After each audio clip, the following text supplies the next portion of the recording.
into chapter 11, which is the next part. Chapter 10 dealt with, expanding and some of the influences that, began to shape what we see as the quote-unquote modern world, okay? And of course, chapter 13 now kind of continues that. Chapter 11, sorry, I don't know why I thought 13. Chapter 11 goes more into that, and we're going to look at, some of the early foundations for some of the modern European countries and some of the other, modern nations. But obviously, this would not be complete without talking about the Black Death. All right. What was the Black Death? Why do we refer to it that way? Well, it was actually the bubonic plague.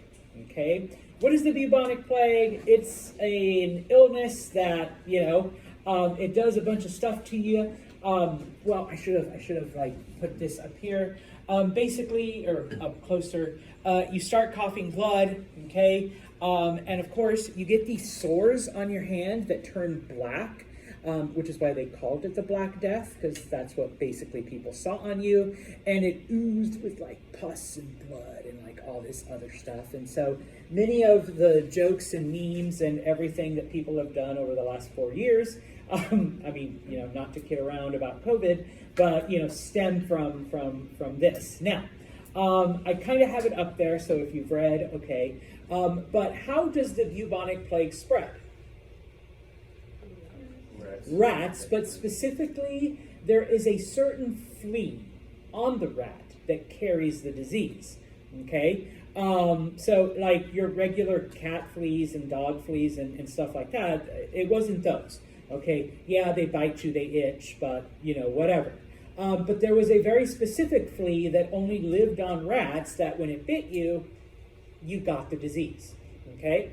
And if any of you have ever had pets, dogs, cats, whatever, you know that when you get fleas, it's damn near impossible to escape their bites and the whole thing. I have 3 cats in my house, okay? So every couple years, yes, all right? And so that's how it spread. And because rats, and once again, wherever there's humans, there's going to be garbage. And wherever there's garbage, there's going to be rats.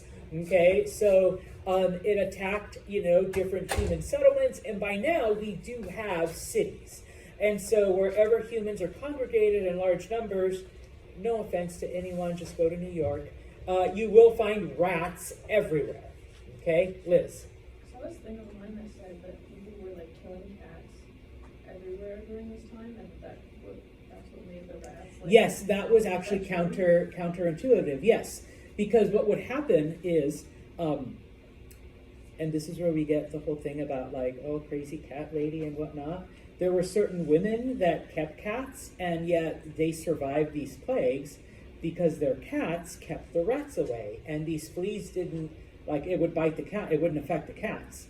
And so obviously, if an entire village has been decimated by the plague, and yet Angelina with her 10 cats is still alive.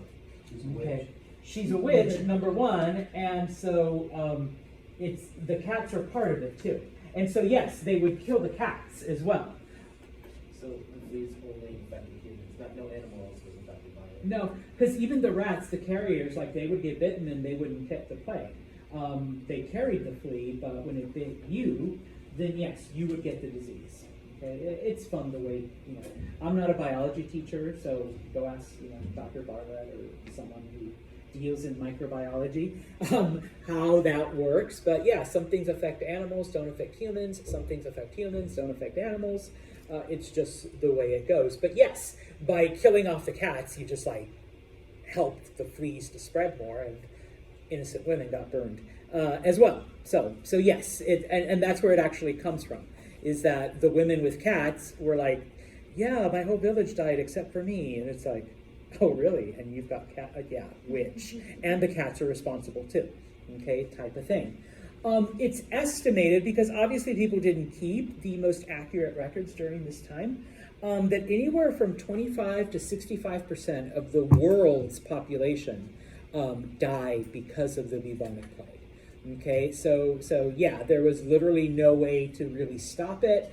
In addition to that, okay, around 1310, the planet experiences a cooling trend. Okay, we call it the mini ice age, but it really wasn't like, ice age, but it was colder, and so this affected the harvest. So that if the plague didn't get you, the lack of food did.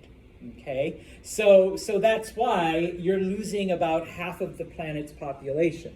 All right, now where did it all start? It actually did start in Asia. Okay, remember you have the Silk Road, where people are taking products from Asia to other parts of the world. And then we talked about how in the last chapter that increased because people started using boats and shipping to take things to other parts of the world. And guess what snuck along for the trip? The rats. And who snuck along on them? Those fleas. Okay, so through that, it begins to spread to other parts of the world. Now, it starts around the early 1300s. Once again, we can't peg a precise date. Hell, we can barely peg a precise date for COVID. In this case, when did it exactly start? We're not 100% sure. We do know that in the 1320s, the first major outbreak in China is recorded. Okay. And as I said, those rats that were infected by those fleas, they went along with the caravans, they hitched a ride with the boats and whatnot, so that by 1347, so about 25 years later, we see the first case of the plague in Italy. All right. Now, in China, where it started, over half the population died, okay, including the Mongols, okay, that were, still out there doing their thing. So I guess if there's like a bright side to the bubonic plague, is that it not only killed the Chinese population, but it also killed the Mongol population, so that that's what stopped the Mongols, all right? It wasn't the wall, it wasn't the Chinese army, it was the plague. All right, they didn't have enough people to fight and continue conquering. Okay, and so the remainder of the Chinese population were able to beat them back. All right, at least in China. Okay, in addition to Italy, okay, around 1347, we also have evidence of the plague in Baghdad, in Egypt, in Syria. Those more than likely were brought over either on the ships, okay, that brought goods and services from Asia. We estimate that there were over like 1,000 deaths per day. And so this affects the various Muslim kingdoms that inhabited the area. We'll talk about, what ended up happening to the various Muslim states, but obviously they broke apart into smaller kingdoms because you no longer have that central authority, okay? Now, this map then, this actually just shows the routes that the various trades took, but where you see some of the yellow, well, it's in your book, not yellow, I'm sorry, orange, the orange cities, that's where the plague basically was found, and there is a date for when the first case. So there were some cities like in Persia, okay, parts of Iraq, in India, where there was no plague, okay, because most of the shipping didn't go there, or the caravans didn't quite go through there, or there weren't large enough cities, because remember, it was fleas on rats, and what are rats attracted to? Garbage, yeah. So they went for the bigger cities with bigger human concentrations, okay? Like I said, no offense, just ride the New York subway, all right? I've seen rats like that size. okay, running through the tunnels. So where there were more people congregated in unsanitary conditions, that's where they went. So not to say that the city of Hormuz didn't have unsanitary, but maybe it was cleaner than Alexandria, or maybe there weren't as many people crowded together. Okay? Now, all right. Talking about Europe, because that's where we're kind of focused on, all right? Remember that Europeans were much further behind some of the Muslim countries and some of the Asian countries as far as like hygiene practices went and medicinal stuff went, okay? And so, Italy was the first to get hit, but from there it spread to, France and the Netherlands and Germany and all of the other Northern European countries. Where you really see it is in the cities. Now, most of them were overcrowded. They were definitely unsanitary, okay? Even though during Roman times, Rome had running water and people had public baths. Remember, this is, one of the names for the Middle Ages is the Dark Ages. People had, regressed as far as technology goes. And so, people did their business in a bucket and then just threw it out the window into the streets, okay? That was just the way they took care of things.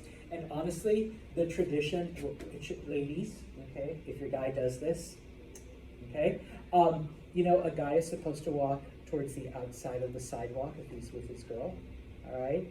Now, some people are like, well, yeah, because if there's a car coming and it hits them, it hits the guy first. I'm like, dude, if a car's coming and jumps on the sidewalk, you're both dead. It doesn't matter if, like, you're in front of her or not. But the tradition was, because in the Middle Ages, people would throw their garbage out the window and they would do this. If the guy's on the outside, guess who's going to get hit? The guy. Okay, and so it was the gentlemanly thing to do to walk on the outside so that when someone threw their bucket full of poop and pee and other shit, all right, it would hit the guy and would spare your lady.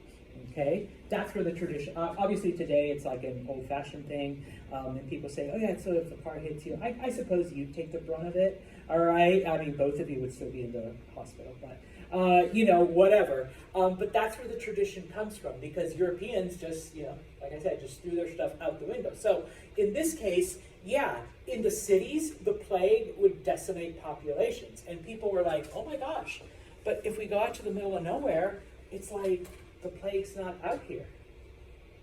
Why would the plague not be out in the middle of nowhere? No rats, yeah, because there's no humans, there's no garbage, there's no feces. So yeah, they'd be like, maybe we should go out to the middle of nowhere, okay? Now, we estimate that there were about 80 million people in Europe at the beginning of the 1300s, okay? By 1351, we think that over 50 million of those had died, okay?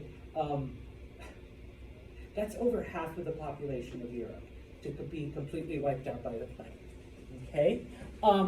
Now, what would happen is that when so many people died, the survivors would be so far spread out, and a couple of people would be like, well, I'm just going to move into like the forest where there's no people.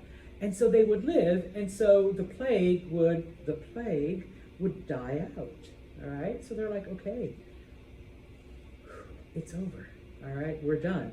But then once humans started to congregate again, guess what would happen? All right, you'd get more cases of the plague, and so people would die. And so in this case, it would only die out because there'd be like no more people left to infect.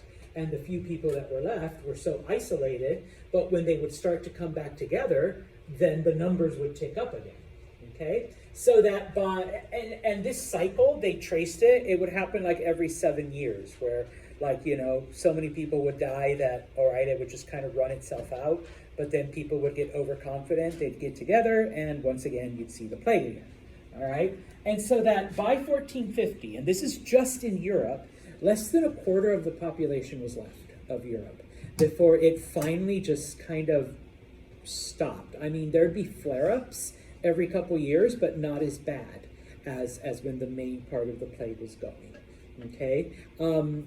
They actually didn't find a cure until like the late 1800s, early 1900s. Obviously, number one, be clean, stay away from rats.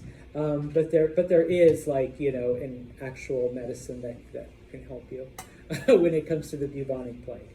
Okay. Now, of course, what happens to the people in a society where every couple of years you get these massive deaths?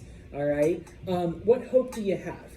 Well, people went, and I guess we kind of saw this during COVID. You know, people went either one of two directions. Number one, it's like when I say debauchery, what am I talking about?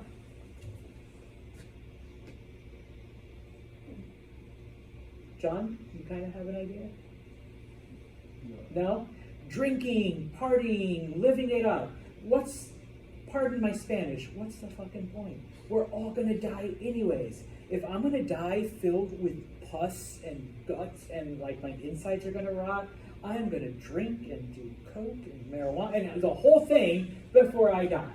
Okay? Because I'm just gonna die anyways. All right? Sometimes I tell people, if I'm 80 years old and I have like cancer and stuff, like I'm just gonna do all the shit that I've never touched all my life. Because what? I'd rather die of an OD than of cancer. All right, you know, and that was the people back then. They're like, hey, I've got the plague. Well, fuck it. Like, I'm going to die anyways. So they just went all out. Others, of course, became more religious and more devout. They're like, no, you got to pray harder. You got to go to church more often. You got to read your Bible more. And so they became more devout. There was like no in between. Okay, they either went all out or they became completely devoted. Now, a lot of the people blamed the church. Okay, they're like, okay, you know, priest, supposedly you have the power of God. Why aren't you, like, you know, smiting the plague? All right, why aren't you healing us? All right, you know, Jesus healed people. Well, where's your power? Come on, Pope. All right, you're supposedly speaking to God. All right, take care of this shit. All right, well, obviously, because, you know, no offense if you're religious, but, you know, all the prayers and love and all that, it isn't going to get rid of the fleas. All right. So, you know, in this case, a lot of people, you know, blamed the church. So in that case, we're just going to die anyways. Remember, you know, the loophole in Christianity, as long as I say I'm sorry, like right before I die, then I go to heaven. So I'm good to go. Okay. Now, throughout the entire world, now I'm not just talking about Europe now. Okay. We estimate that the population of China was about 115 million in the 1200s. By the 1400s, so 200 years later, that had dropped to 75. So less than half. I mean, that's still a lot of people. All right. When you think about it now, like they're at over 2 billion. I mean, even with that setback, like they were still able to recover and keep on going. Okay.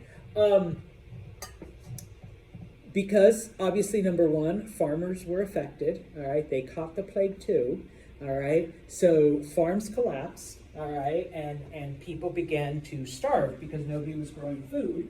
In addition, remember that those farmers that did survive were in a mini ice age. Okay, so they're not growing as much. You know, the growing season is affected as well. Okay. We already talked about this. The Mongols collapsed. You know, the Great Wall couldn't stop them. The greatest armies on the planet couldn't stop them. But disease did. Okay, so they had to stop. Okay, in some areas, the population, especially in Europe, and here we're talking about specifically Europe, but there were other parts of the planet where less than 20% of the population was left. Okay. Now, obviously, and I don't want to make light of it because I know a few people that passed away from COVID. Yes, COVID took quite a few people, but nowhere near as much as what the plague did. Okay? If you think about only 20% being left. Okay? You know, most of my students came back. All right.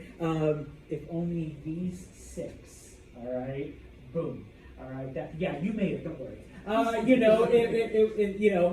That was the new reality. And so what begins to happen is, yes, you do see like a mini collapse of society, because nobody's immune, including the wealthy, including the rulers. All right. So you begin to see the survivors of all this come up with new ideas, come up with, new forms of government, try to reorganize things. Okay? And so we do see the rise. Okay? Now, those ruling families that do survive, okay? Because not all of them die, all right? A lot of them do, but not all of them, okay? So those that do survive, okay, they begin to adopt the same system as what the Chinese had. And those of you, once again, if you took History 101, either with me or with another instructor, okay, you know that with the Chinese, they had the dynasty system, where a dynasty is a family, okay, that rules. And so it isn't like a direct line, and I'm sorry, more guys need to sit in front, father to son type of thing. But now that people are dying much quicker, all right, so we have the king, sorry, no kids, they died in the plague. So maybe the king's brother now has to take charge, okay? Or, sorry, king's brother also died, all right? So the king's cousin on his mom's side is the only one left, okay? But still family, all right? Type of thing. Or maybe that, brother-in-law, all right? So the wife, the queen, who also died, but her brother is still alive. So it kind of went that way. We kind of had to look for, okay, how can we continue this family line? Okay? And so other areas then begin to adopt that Chinese system. Now, remember that the Chinese called it the mandate of heaven. All right? The ruling family has the mandate. If the family loses favor, and it isn't like from God or whatever, but like the universe has chosen this family to rule, and so the family continues. And like I said, it could go to the brother, to the cousin, to the brother-in-law, to the cousin-in-law. Hell, we're stretching here, but remember, there's only 20% left, so we're really looking for family. All right, that idea spreads to Europe. Okay, in Europe, the idea became known as divine right. Okay. God himself has chosen you to be king and your family to be the rulers. So that if you're rebelling against the king and his family, who are you really rebelling against? God.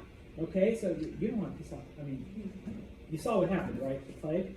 All right, so it could get worse. All right. Amongst the Muslim countries, because remember, they were also affected by the plague. All right. It became known, the idea, as carrying the banner of Islam. Okay?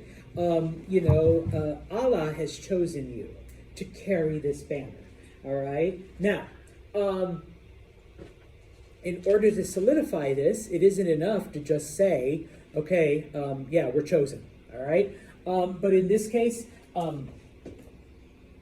the rules, all right, on how everything is inherited, because once again, typically oldest son, all right, but we're now missing family members. We're missing up to 80%, okay? So all of the different rules for succession, and most of them are still around today, okay? That's why, and if you want to in your spare time, I do it on occasion. You can go and Google, whatever royal family is out there, and if King Charles dies, who's going to be next? And if those guys die, who would be and it does give you different royal families and how the succession goes.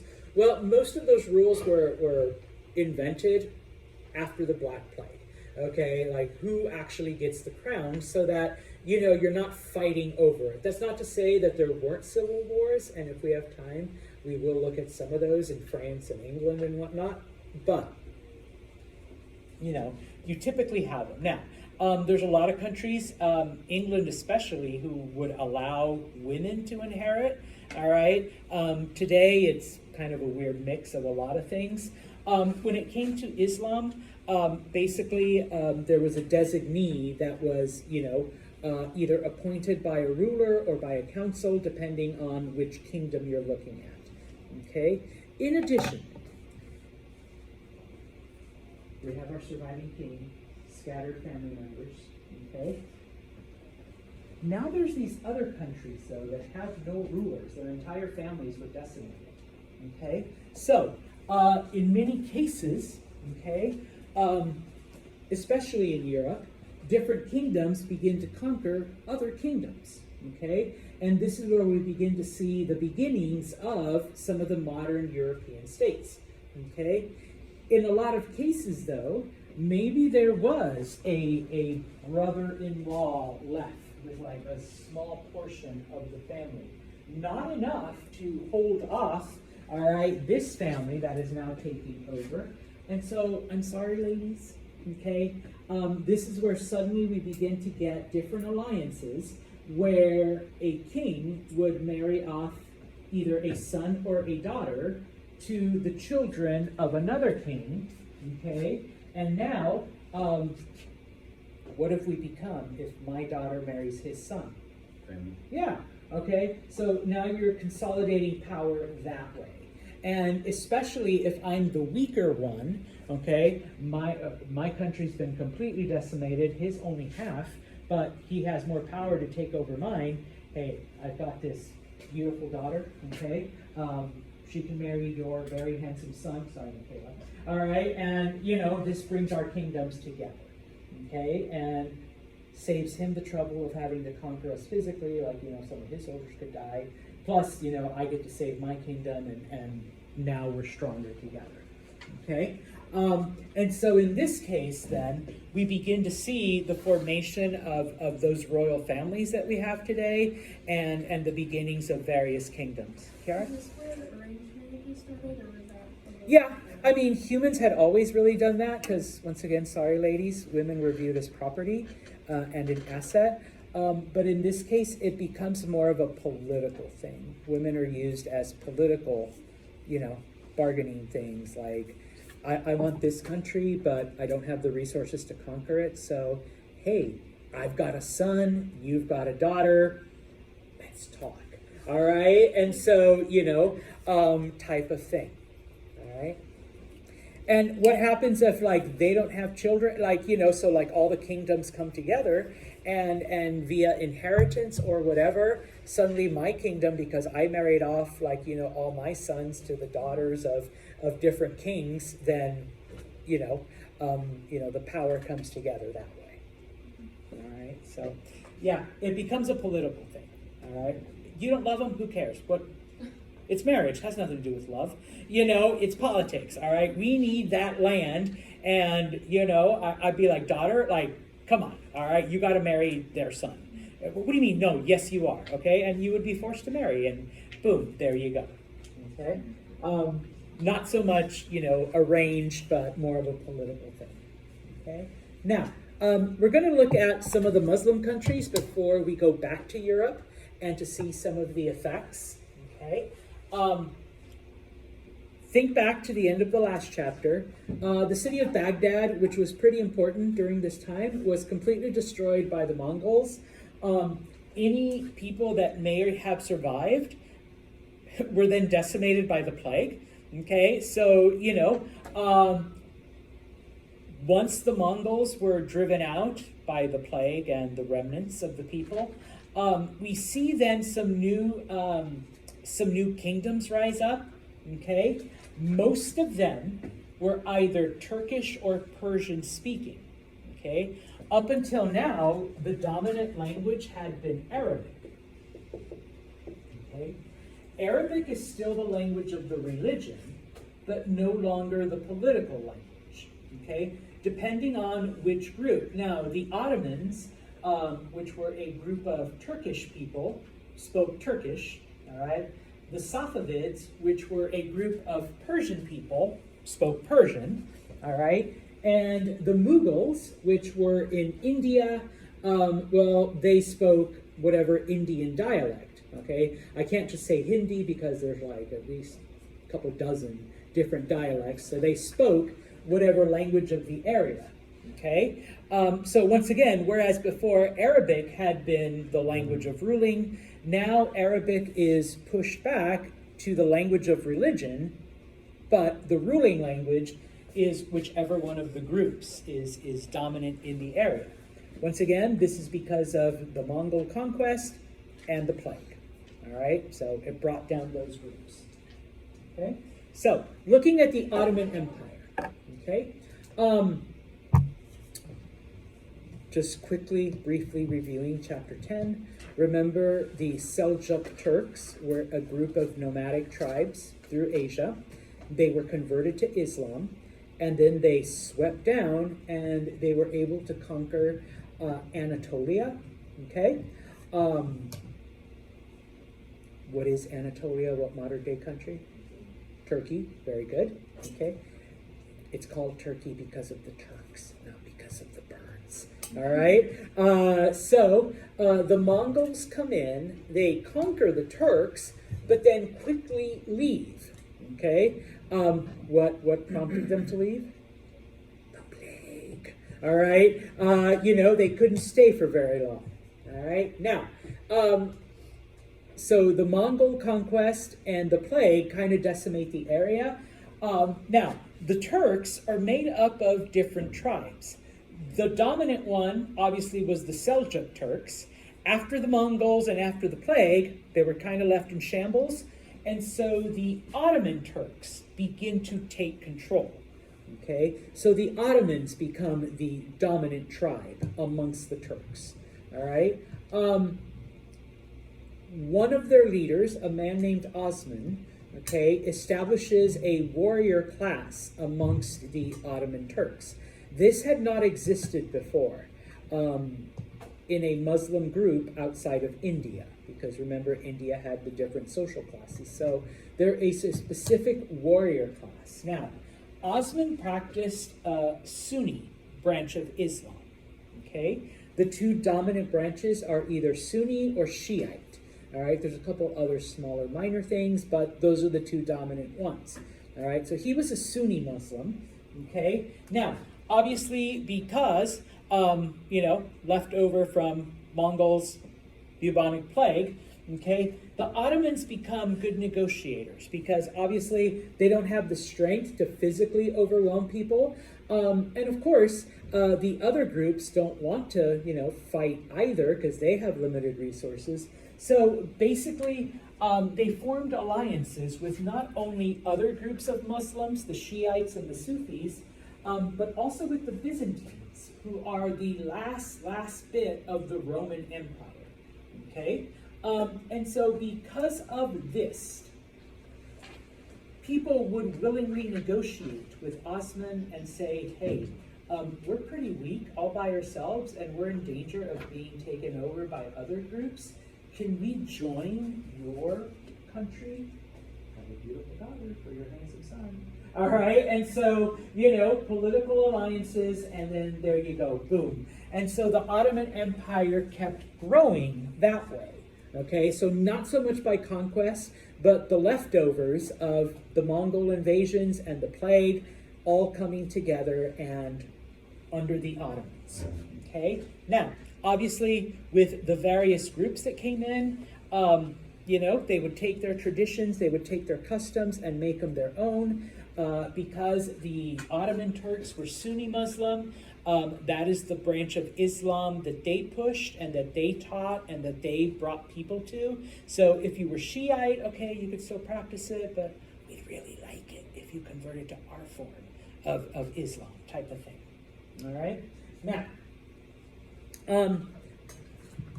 around the 14th century, and I put there 1350s, okay, I think you made the comment a few weeks ago, this is when the Ottomans take over the Balkans, all right? What are the Balkans? Bosnia, Croatia, Serbia, all of those areas, and that's when those people become Muslim, all right, under the Ottomans, okay? by the 16th century, by the 1500s, the Ottomans control pretty much everything from Morocco across North Africa to their homeland. And then, of course, in Europe, they made it all the way to Hungary, where they were stopped by various European armies. And of course, they had been able to conquer most of Arabia and, parts of Persia. Okay? Now, once again, it started off as negotiating and bringing people in. Eventually, they did have the power so that they were able to conquer certain areas. But for a time, the Ottoman Empire was actually really big. Okay, stretching across all of North Africa, all of what today would be Saudi Arabia, Iraq, Turkey, and then into the Balkans, into southern Europe. Okay, the ruler of the Ottomans was known as the Sultan. Okay, and so in this case, it became a pretty powerful empire. All right, in the wake of all of this destruction. From the Mongols and from the plague. All right. Now, this map shows the brown areas, okay, or the tan areas, are the parts of the Ottoman Empire, and then, of course, parts that they conquered later on. All right. This right here, okay, this dark brown is all that's left of the old Byzantine Empire. Okay. By the early 1400s, okay? So they literally conquered the Balkans around them and then everything else that existed at that point, okay? Now, I don't ask you to remember a whole lot of dates, but here's an important one, okay? The Sultan Mehmed, okay, who is known as Mehmed the Conqueror, all right? Because in this case, Mehmed was finally able to achieve the ultimate Muslim goal since the 600s, and that is the conquest and defeat of Constantinople. All right, May 29th, 1453. I only need you to remember 1453, but if you want to remember May 29th. But in 1453, finally, Constantinople is conquered. It is taken over. I was going to ask what's the name of the city now, but I wrote it up there by accident. The Turks rename it Istanbul. So if you look at a map and you find the city of Istanbul, that's Constantinople, or that's what it used to be. They were defeated after 53 days of siege and bombardment. So the Byzantines held out for almost 2 months before they were finally overwhelmed. They only had 7,000 soldiers left. All right, they were, like I said, just a mere shadow of what they had been. Okay, so 1453 is the end of the Byzantine Empire.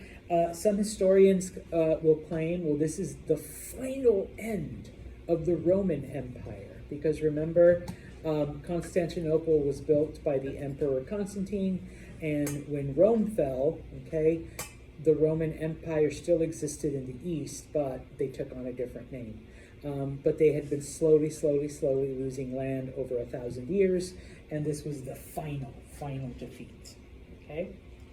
1453, what happens? Fall of Constantinople falls. All right, and becomes a Muslim city. Okay? I don't ask you a lot of dates. I'm going to ask you this one. Okay? Now, we'll finish off with this. Okay?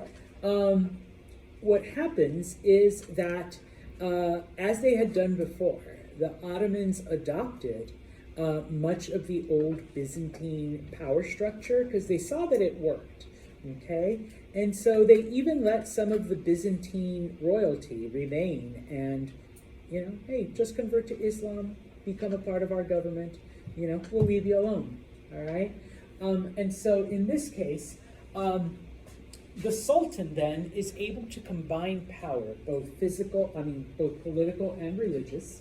All right, because remember, he carries the banner of Islam. He's been chosen by the gods to rule over, all of these Muslim lands. And so in the name of God, he is able to not only combine the political and the religious, but he's able to use this to take public resources and build schools and churches, and mosques and other things. Okay? And so we see the Ottoman Empire become what is called a theocracy. Does anyone know the definition of theocracy? Yes? Yes, the political laws are made based on religious ideas, religious standards, okay? And it's ruled sometimes directly by religious people, okay? And in this case, yeah, the Sultan took both political and religious power, okay? Suleiman, if you read about him, he's referred to as Suleiman the Magnificent. Under Suleiman the Magnificent, the Ottoman Empire achieved its greatest glory, its greatest wealth, its greatest power. Okay? They conquered everything from Hungary all the way through Saudi Arabia and into Persia. They owned all of modern-day Palestine, modern-day Egypt, and all the way across North Africa into Morocco. All right? That was at its greatest strength. Nobody challenged the Ottoman Empire in the late 1400s. Okay? Under Suleiman, we see, the building of, I'm going to butcher it, I'm sorry, Topkapi Palace. Okay? This becomes the home of the Sultan. Okay? And after Suleiman, what begins to happen is the sultans hide themselves away in the palace, and they rarely come out. And in this case, the Sultan begins to acquire harems. Do I need to define this? A harem? Lots of women, okay? He has a wife, but then he has his multiple side ladies, okay? All of these harems that he enjoys on a daily basis. As the years go by, eventually the sultans don't ever want to leave the palace because that's where the hot girls are. All right? And they're all the sultans. Why would I want to go out into the real world when all these women are here just for me? Okay? So eventually the sultans begin to lose their influence, and the Grand Vizier becomes his proxy, and the Grand Vizier then takes power, and in the name of the Sultan, this is what we're doing. Oh, the Sultan has said, this is what's going to happen. No, the Sultan's having fun with his hose, all right? It's the Grand Vizier that's just proclaiming things in the name of the Sultan, okay? So little by little, after Suleiman, we see I lied, one more slide. We see the downfall of the Ottoman Empire. Okay. FYI, the Ottomans actually lasted until the Ottoman Empire didn't collapse until 1918. Okay, that's when it ended. And it was only because of World War I and because they went on Germany's side. All right. If they had gone on the other side, they'd probably still be around. Well, maybe not still. But, they would have lasted a little bit longer. One of the reasons why, though, okay, as the Sultan began to kind of fade away, and the Grand Vizier, began to run things, it doesn't mean that, the Ottoman Empire continued at its peak. It slowly began to lose land. It slowly began to be dominated by other groups. And so in this case, one of the reasons why the Ottomans survived as long as they did is they were very diverse. They were, very open to different ideas, okay? And so in this case, number one, they allowed diversity, okay? Turkish was the language of the government, all right? Arabic was the language of Islam, was the language of religion, but all of the areas that they conquered, especially the European parts, they allowed them to continue speaking their language. They did not force them to learn either Turkish or Arabic. I guess if they wanted to be good Muslims, they had to learn Arabic. Was there a tax? Huh? Was there a tax? Well, Jizya? yeah, but,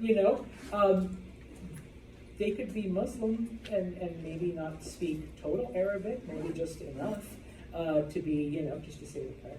I know, like, I can say a few things in Latin thanks to Catholic nun cousin type of thing, but that's about it. And just as an aside, I remember once upon a time, like, my mom knew all of the Latin shit for Catholic Mass. And I know, like, today, people don't do it in Latin anymore. You do it in your own language. But it was kind of a similar thing. You learn just enough Arabic to do the prayers, to do the religious thing, but not, you know, really to be functional.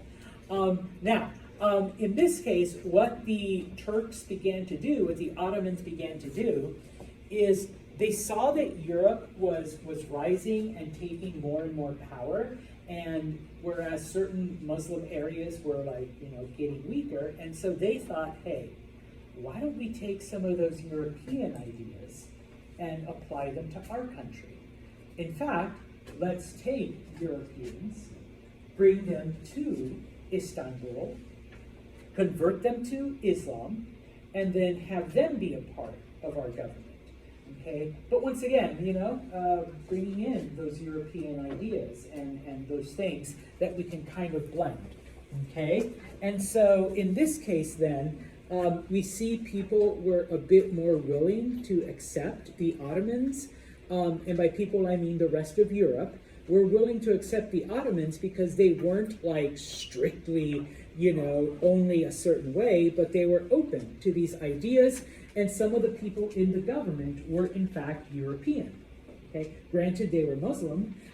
You know, as we see today, many Bosnians and whatnot, you know, European but Muslim persuasion. They took those people then and, you know, made them a part. All right. Otherwise, I'm pretty sure that the other European countries probably would have tried to take it over much sooner. And like I said, the only reason they fell apart in 1918 is because they sided with Germany in World War I, and Germany lost. Okay, so the Ottoman Empire lasted until then. Okay, questions? Then on Monday we will look at Western Europe in the Middle Ages after the plague. All right,